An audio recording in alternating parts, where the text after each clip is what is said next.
Sa magandang araw po sa inyong lahat, muli magkakaroon tayo ng verse of the day from 1 Corinthians chapter 1, verse 31. Ito yung sinasabi sa salita ng Diyos. So that, as it is written, let the one who boast in the Lord. Salamat sa salita ng Panginoon.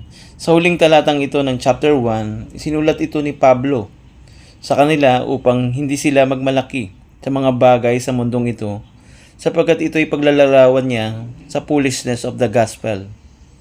Siyang ginagawa ng mundo na pinapakita sa mga naunang talata na tinatanggihan ang krus ni Kristo. Ito'y kahangalan sa kanila.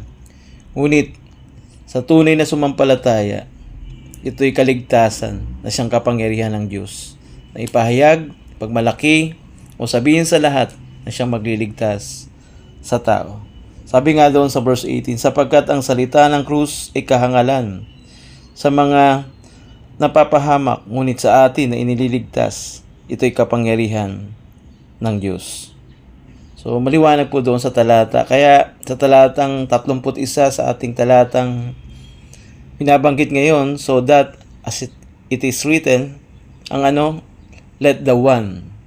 In other words, natatangi na siya lamang who boasts in the Lord. Sabi nga sa verse 25 hanggang verse 30, sabi doon, verse 25, sapagkat ang kahangalan ng Diyos ay higit na matalino kaysa sa mga tao, at ang kahinaan ng Diyos ay higit na malakas kaysa mga tao. Verse 26, sapagkat tignan ninyo ang inyong pagkatawag, mga kapatid. Kakaunti sa inyo ang matatalino ayon sa pamantayan ng tao. Hindi marami ang makapangyarihan.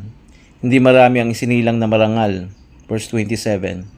Kundi pinili ng Diyos ang mga bagay na kahangalan sa sanlibutan upang kanyang hiyain ang matatalino. Pinili ng Diyos ang mga bagay na mahina sa sanlibutan upang kanyang hiyain ang malalakas.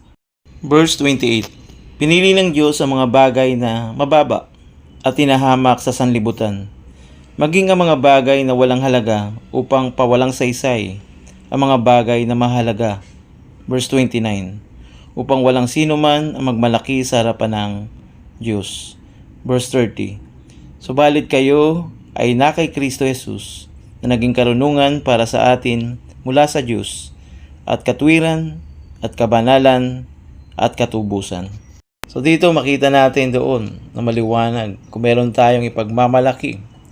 Pagmalaki natin ay ang krus ni Kristo na may pahayag ang ebanghelyo, sapagkat ito'y kahangalan sa mundo, ngunit ito'y kapangyarihan mula sa Panginoon. Hindi ang yaman na meron ka, kamit sa buhay, kasikatan, o dunong sa mundong ito.